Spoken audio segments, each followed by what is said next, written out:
Mababa ang pagkakalubog ng Tiffany sa tubig habang may dalang 1.7 milyong bareles ng krudo papuntang isla ng Carag. Papunta siya sa silangan patungong China para ihatid ang langis ng inanunsyo ng kagawaran ng digmaan na nagsagawa ang US ng pagharang at pag-akyat sa barko sa dagat para inspeksyonin ito para pigilan ang mga ilegal na network na nagbibigay ng material na suporta sa Iran. Ayon sa ulat, mas pinagtitibay ng Islamic Revolutionary Guard ng Iran ang kanilang kapangyarihan sa Iran.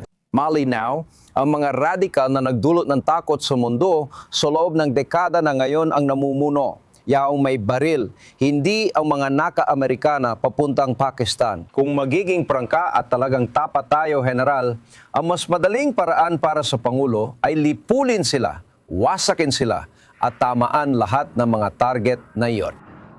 Pero ang totoo, sa kaibuturan ng kanyang puso, ayaw talagang gawin yun ng Pangulo sa mga mamamayang Iranian. Pinupuri ko siya dahil doon. Ginagawa pa niya ang higit sa inaasahan. Ang nasasaksihan natin ngayon ay agawan ng kapangyarihan sa loob ng Iran.